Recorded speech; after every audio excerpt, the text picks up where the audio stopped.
Welcome to the Back to the Future podcast. We got my boy, Micah McFly. We got myself, Big Dalt here. We just are on the heels of watching Oppenheimer. Literally just got back from the theater. And I don't know. I came in with a little bit high of my expectations. I still enjoyed the movie, but do I think it's the best Nolan film, as some people are saying? No. And I can confidently say that, and I think Micah here agrees. And if you can't tell, Dalton had a Coke with dinner, and there's some caffeine in there, and he's riding high. Okay, that's not like a drug reference. Like that's kind of weird. Had a Coca-Cola with dinner. No, it's not the. Wait, you said it's not the best Nolan film? No, it's not the best Nolan film. No, that is for certain. For certain. There's a lot of critics out there who are saying this is his like magnum opus. It's his masterpiece. I don't think it's the highest point of his career. It's not even rated the best movie by the critics, though. That's his best film. You know what I mean? Yeah, there's some recency bias. I think that's going on with this when people are making their reviews in for it. But I think looking back, let's say 3 or 4 years in the future now, I think Oppenheimer will be an important flick for history with what they're able to achieve from a practical standpoint. Yeah, I agree with that. Not having CGI in the film, unless you're in India, looking at Florence Pugh in a black dress. Some of y'all will get that reference. But with the whole movie being shot practically, what they're able to achieve was fantastic. And being able to show it in 70mm IMAX with like an 11-mile long reel is also an achievement and a testament to his team. But in terms of a movie for the viewers, I don't know. It's definitely not even in our top 5 Nolan films. So please, this might be a hot take for some of y'all coming out of the theater saying this is the best movie that's ever been produced. But I think we are going to stand our ground on this pretty strong. I think if you think it's the best movie that he's ever made, I think you really do just have to go and rewatch Inception, Interstellar, the Batman series, Tenet, Prestige. Oh my gosh, the Prestige is number 1 for me. I think you owe it to yourself if you're making that big of a claim to just run back and run them all through. If you're that big of a Nolan fan, you're saying this is his best one, just go watch the Prestige again. Go watch the Prestige again and think oh wow, there was a twin the whole time. You know what I mean? The reveal of certain things that happened in the Prestige were incredible. Yeah, there's so many people I bet that have gone to see Oppenheimer, and then maybe this is your first Nolan film, or a lot of people maybe started with Inception, and then they really like the Dark Knight trilogy, but then they didn't realize, who's Christopher Nolan? You know what I mean? Not really pairing those things together. If you haven't watched the Prestige, or I would even say Tenet, some people weren't too impressed with Tenet. We thought it was a great movie. Tenet was awesome. Solid performances. We really like Robert Pattinson. Some people are turned off by that. John David Washington. John David Washington. Super strong cast there. Michael Caine. These Nolan staples that are through all these movies. Go and watch them. You're gonna enjoy them. If you liked The Dark Knight, which I think everyone who watched that movie enjoyed it, you're gonna like his other movie setups that he's done. But coming into Oppenheimer, I thought it was going to be a lot better than what it actually was, or what I took away from the theater. And we did see it in IMAX. We did. And we were sitting in the center. And we had incredible seats, thanks to Big Dalt. we got the full experience. For sure. But wait, Dalton, there's a question that everyone's dying for us to answer, which is gas or pass? It's still a gas. It's still a gas. It's still a good movie. It's still probably going to be one of the best of the year. But I don't think it's not what I was expecting it to be. It's not the best film I've seen this year. What's the best film you've seen this Guardians, year? I think, was better. Guardians 3 was better, yeah. Oh, actually, Guardians and John Wick were better to me. John Wick 4. John Wick 4 might have been better to Guardians. I don't disagree. Okay. We'll talk about that. That's fine. That's for another episode. Yeah, but this movie was... I think it wasn't as good as Guardians 3, just from a movie standpoint. I mean, Guardians 3 is a fictional humor, comedy movie. But Oppenheimer's a biopic. It's nonfiction, which Nolan's recent movies have all been, fictional. Mm-hmm. But give it your Rotten Tomato score. I'd give it a 90. 90. Yeah. I'd give it a 90. It's I think good. I think I'm giving it like a high 80s. Like a 80. As 88. Yeah, 88's fine. We'll go with 88. Yeah, I don't know, man. Now we say all that to say it's definitely gas still. It's definitely good. It's Is it just the sheer fact that it didn't live up to the hype that we thought it would? I think so. And it was a bit long. It was a little too long. Yeah. Also, this is gonna be. We are gonna touch on some spoilers, aren't we? It's not gonna be completely spoiler free. Yeah. It is a biopic. We know what happens at the end. There's probably some things here and there we'll probably try not to display. I'll also say it's based on the book American Prometheus, which is apparently very close to that source material.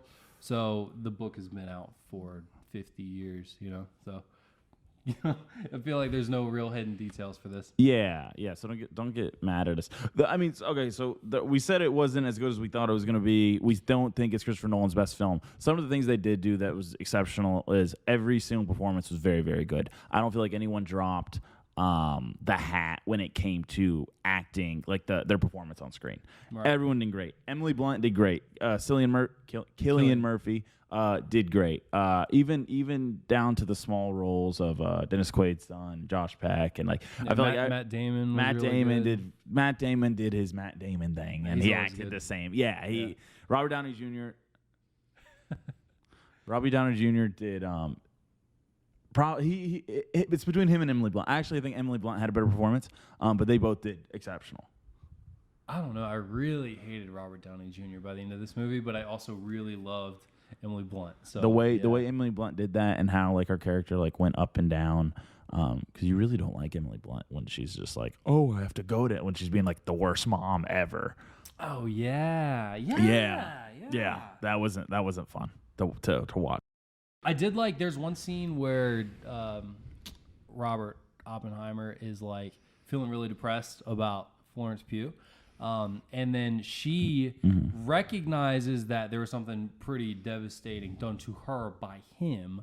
But she's still you got to get yourself together because people are relying on you. Right. So she's the cool thing about their relationship is that she fully believes in him. Right. Fully believes in him. She says, they're not going to get this done. You are. Yes, so-and-so's not going to get it done. So-and-so's not going to get it done. Yeah. You're going to get it done.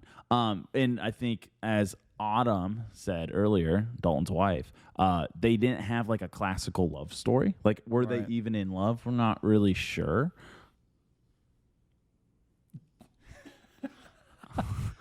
Were they even in love? We're not really sure.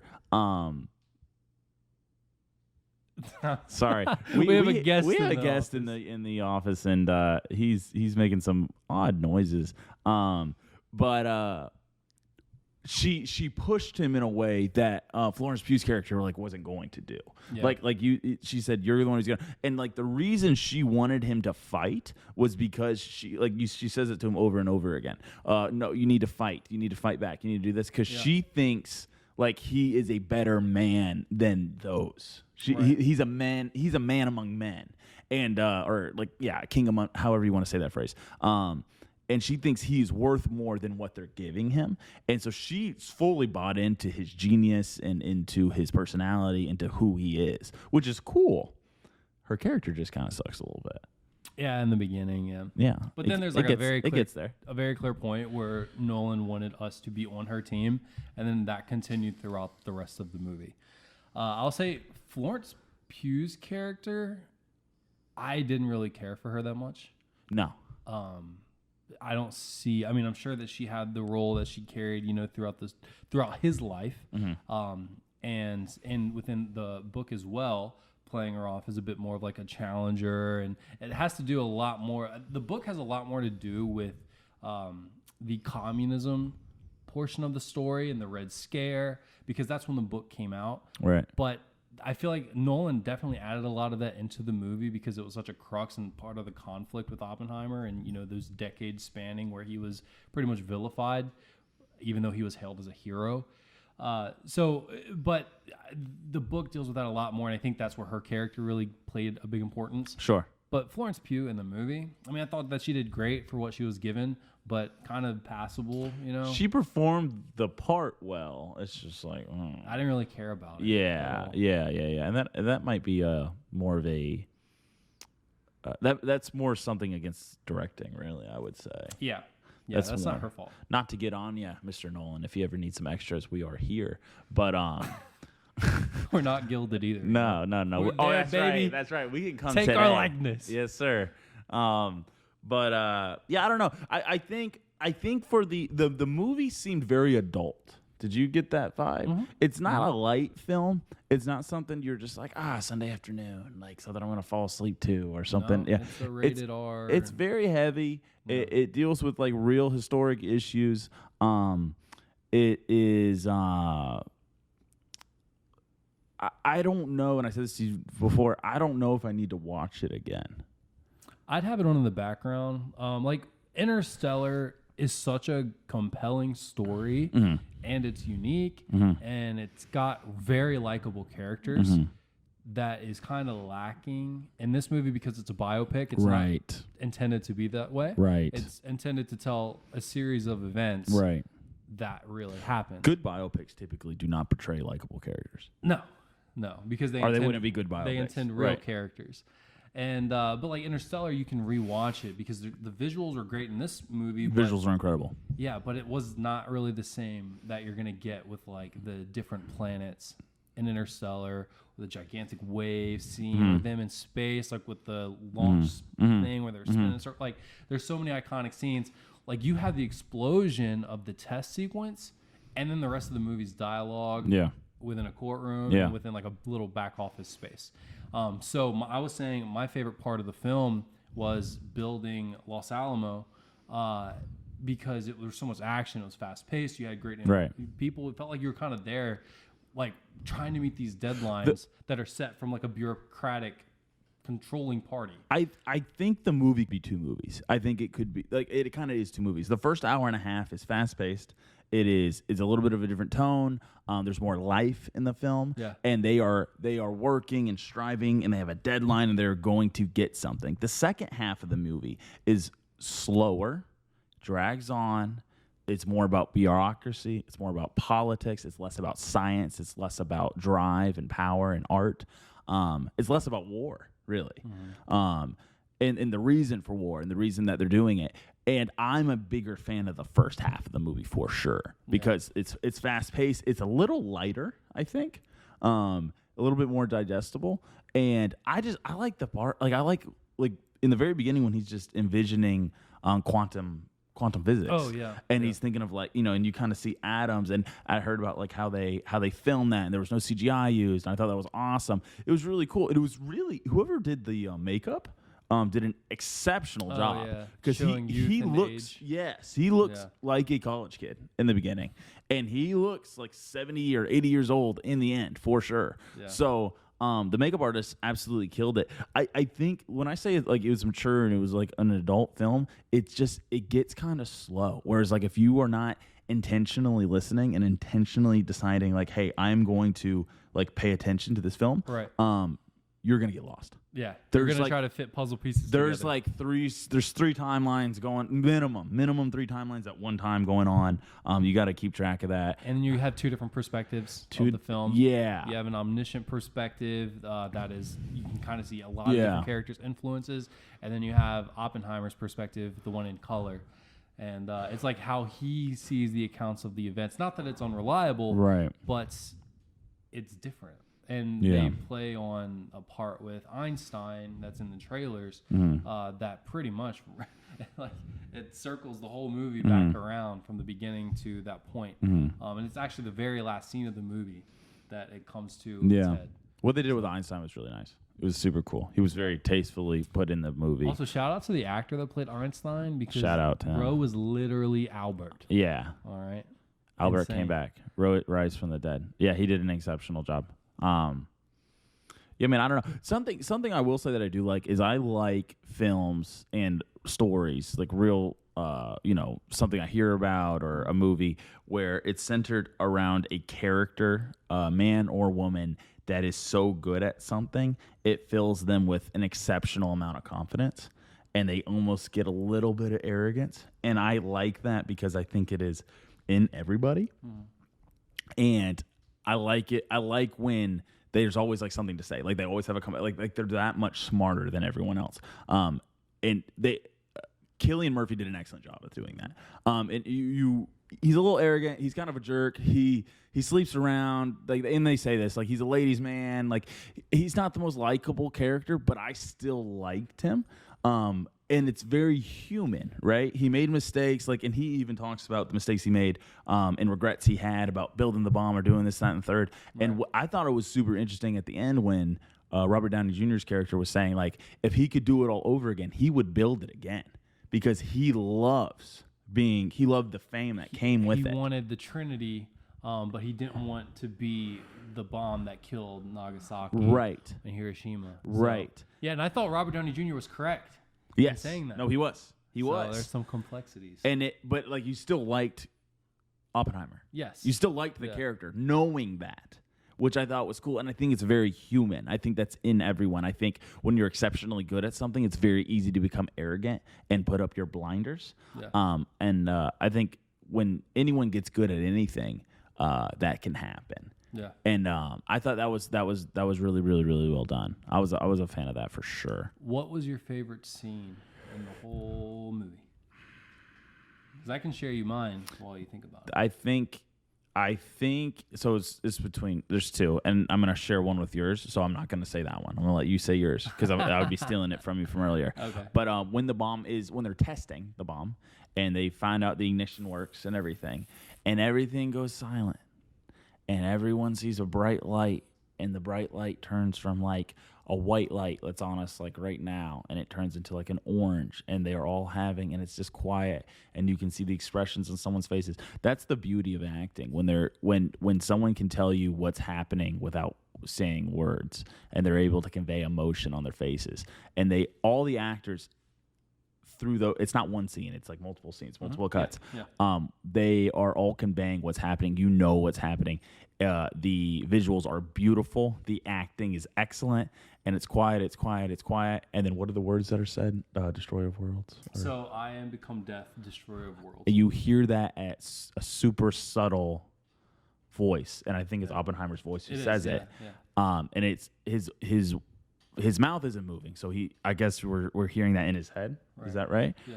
And then it's this loud explosion and this wave, and it's the wave of the blast, right? And it moved and it hit everybody. I thought that scene was beautifully done. I know that was the most probably looking forward to scene in the whole movie. The build up for that scene is insane. Yeah. It was beautifully done. What about you? What was your favorite scene? So the other half of that is him dealing with the emotional trauma of recognizing that he has created this weapon of mass destruction, which is something that, I mean, that's the big kind of crux with his character and building this and questioning is the moral quandary that comes with this. But then when they actually drop the bomb, or both bombs, on Japan, there's a small rally at Los Alamo base, and he's pretty much answering and just kind of making an appearance and has some comments about it. And it's like an anxiety attack that we're experiencing with him. That's not CGI, it's all practical. And it's very haunting because you're seeing a representation of the damage that's going to be, the damage that did take place to the innocent civilians, right, in Japan. But we're seeing it happen to those people in the crowds, all in his head. So the audio cues on that one, the engineering for that was crazy because it's silent, but you can also hear cheering go to screaming. And then the screaming stops. You're kind of wondering if it was real or not. Right. The same way Oppenheimer might have been experiencing, the same thing. Like, what is real? And he's having hallucinations of that light flashing on the whole crowd, the same way it was flashing on him in the test. And then there's a body that is like encased and pretty much petrified because of the heat radiation. He steps on it and it crumbles. Mm-hmm. So it's just he's seeing the victims there. And that's like a visual representation of him literally like stepping on Japan. Yeah. You know what I mean? Yeah, I mean he felt like he's the one that built the bomb that destroyed Japan, and it's his foot literally stepping on a skull of a dead body. Yeah. It's rough. Yeah. It's definitely taking advantage of that R rating. It's not necessarily gory, but it is haunting with the way that the visuals mixed with the audio, that the way it's making you kind of have that expression. Let me talk about two more really quick. Let's talk about Truman calling him a crybaby. 'Cause Yeah. that was Gary savage. Oldman's one scene was exceptionally done. Exceptionally well done. Gary Oldman is one of my favorite actors. He's probably in my top 10. I mean, we love Sirius Black. We love help me. What was his name in what's Fifth the other Element? Does it start with a Z? Oh, I can't remember. Oh, I'm thinking of Professor. I'm not Professor. Batman. What is he in? He's Gordon. Oh, Gordon. Yeah. Yeah. Commissioner Gordon. Commissioner Gordon. Yeah. He's also in Leon the Professional. Yes, he is. He plays the He's bad also guy. he's in Dunkirk. He's Winston Churchill. Yeah, he's like a gazillion. Yeah, he's Gary an absolute Oldman. monster. Quick, really fast. Engineer, do we know if this goes blank? Is it still recording? Got a little technical difficulties. My other scenes that I really, really enjoyed was Robert Downey Jr. talking about at the end when he was talking about that he would have made it again. He's kind of losing his mind a little bit. Thoroughly enjoyed that. And then that last scene of Einstein and Oppenheimer chatting. Oh, yeah. Yeah, that whole monologue and what that means. Yeah, we're still running. Sweet. Those two scenes, and they're back to back. Super well done. So you said that you liked the first half of the movie a little bit better, just Yes. in terms of pacing, Yes. in terms of the characters, in terms of like what the story actually was.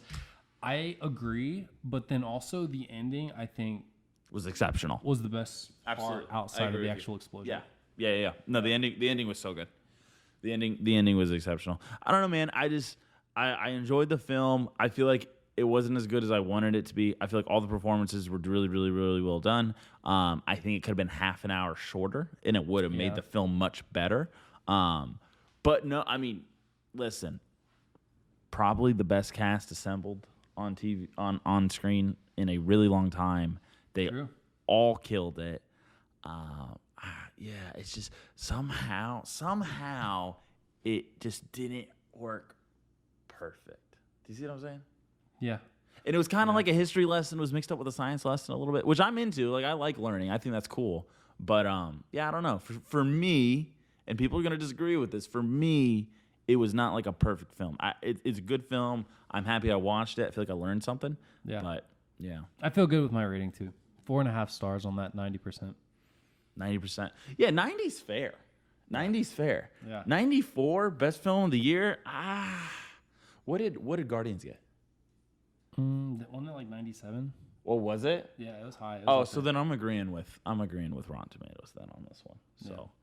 but yeah, no, I mean, yeah, it was what it was. It was impactful. It was visually very, very good. There was incredible performances. Yep. I didn't realize he worked at Princeton. Did you know that? Oh, before? no, I didn't know that either. Yeah, I thought that was really cool to learn. Yeah. I I really liked Josh. What's the actor's name that played the other professor in the lab? Oh, right he did across the hallway? exception. Yeah, he did really Yeah. well. Yeah, I'm not He sure was what his great. name is. Yeah, he was great though. Yeah.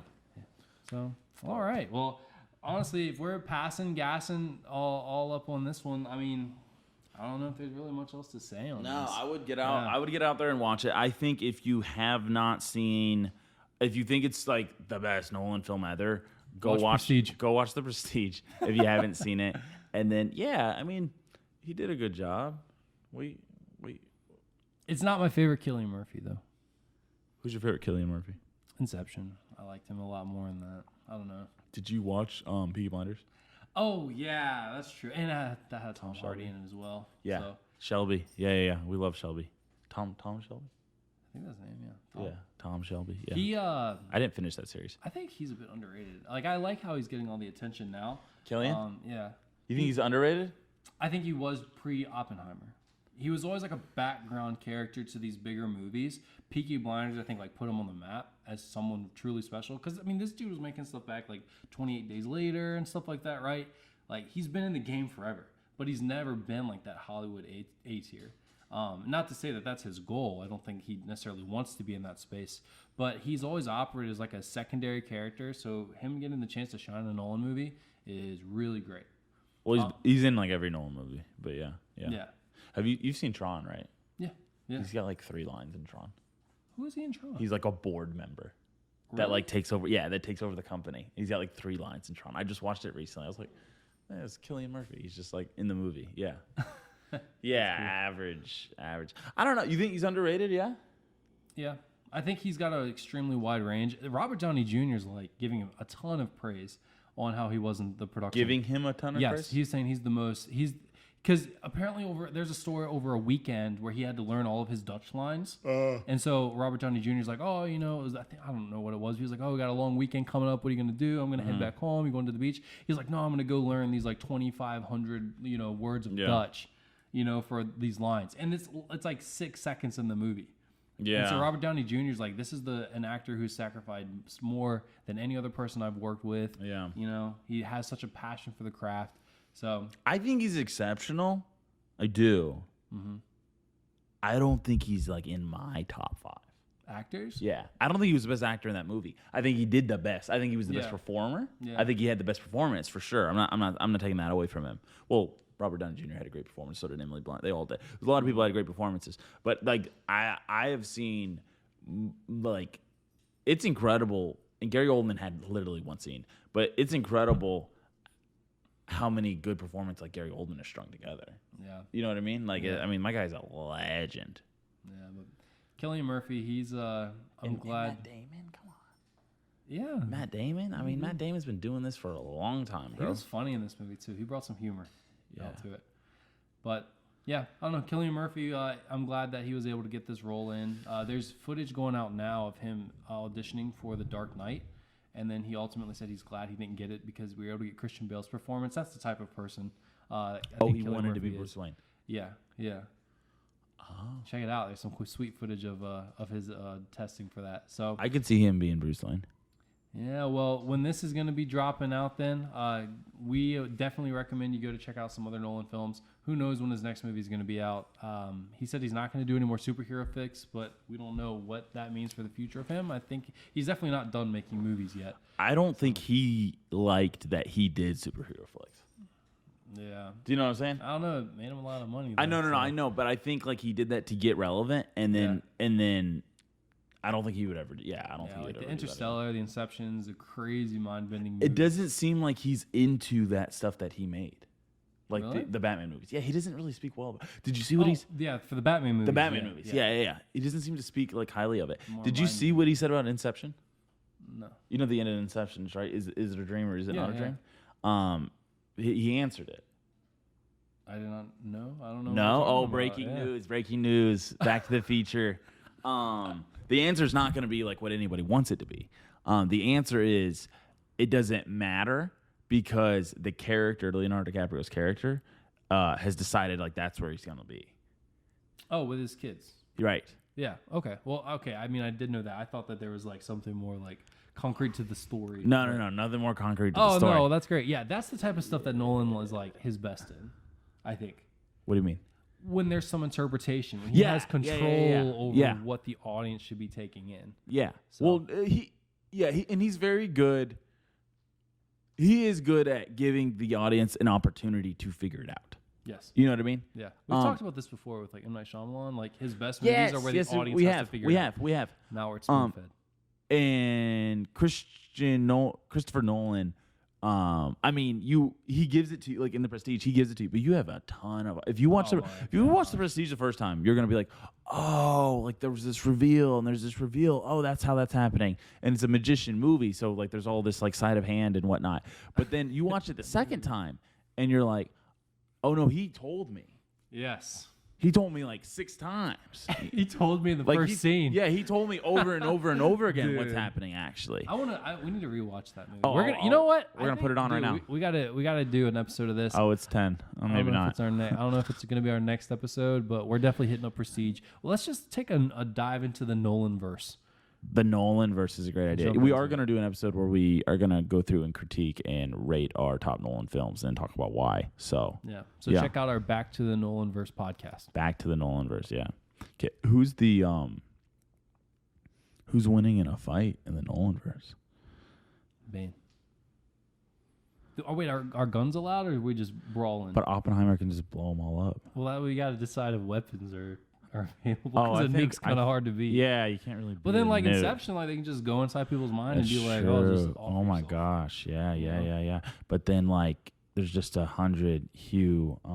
Oh Oh, bro, 100 Hugh Jackman. 100 Hugh Jackmans. Dude. Like, yeah. Hugh Jackman's got Nikolai Tesla. Can you imagine, like, showing up to the fight with Nikolai and then, like, Oppenheimer's boys, Einstein? Nikolai Tesla and Einstein? Yeah, Einstein's in the mix. What? That junk would go crazy. I'm trying to see Einstein in, like, a Doctor Strange movie and him, like, bend some physics. Why isn't there more Einstein-like theory? Like, why isn't there more Einstein fiction? That's what I meant to say. I don't know why I said theory. I'm not sure. There should be like a superhero Einstein movie or something. Yeah. Albert Einstein with a big E. E equals MC squared, like on his chest. Are you team Einstein or are you team Tesla? I'm sorry, Edison. Edison and Tesla are the ones who had the fight. Are you team Edison or are you team Tesla? Oh, man, I don't know. I feel like Tesla's the appropriate answer. But, I mean, Edison also had a bunch of contributions. Like, he's not just some idiot that just stole all the work of Tesla. He did not, but I think the big difference was Edison had money. I think the big difference is that Tesla was swept under the rug, and then people discovered that Nikola Tesla was, like, one of the greatest minds of all of our times. So. It died. Yeah, so my money's Tesla just because of what he's contributed, and he didn't really get to experience the benefits of his brilliance within his life. Yeah. Which is really tragic. Also, Edison like married his cousin. Edison was a little weird. Yeah, and I think he was married like multiple times. So, and Nikola Tesla, yeah, he seemed to do like cool things. He seemed like Tesla a super coil. Yeah, the coil. That's cool. He was cloning people. We didn't even know about it. I think he could do some damage in the Nolanverse Smash Brawl. You know what I'm saying? Who? Tesla. Oh, definitely. What if this man comes in like Tesla coils, like? Oh yeah. I've got money on that team for sure. Yeah. If it's like a tap in wrestling match and you've got Hugh and my boy Nikolai Tesla, that junk would go kind of crazy. There's just like 1,000 Hughs. Yeah, just dropping out of, what do they have, like cages of water, you know, just going from the ceiling, just flooding people out. I can see it. They're drowning everyone. They're holding everyone under the water. That'd be hey, wild. You know what? In the Dark Knight Rises, I don't know if the nuke's gonna work because Batman straight up takes the nuke away. True, and he still lives. They don't like to tell us how that happened either. I think people's math's just incorrect because they're like, oh, like mathematically, like he couldn't have gotten out the blast radius and all this other stuff. But no, he lived, you know. He's Batman. He got his life with Anne Hathaway in Italy. I think so. France. They mention it at some paradise place. Yeah, they do. Yeah, so I don't know. I think we're gonna wrap this up. I think we are on the gas side of things. 90 and 88. Yeah, so we think Rotten Tomatoes went a little high. I think Rotten Tomatoes they were super gassed up because it was a Nolan movie. And when did Tenet come out? 2021. 2020, I think 2020. Exactly. It was either 2020 or 2021. So it's been a little minute. It was really supposed to come out before that. It got delayed a lot because of COVID.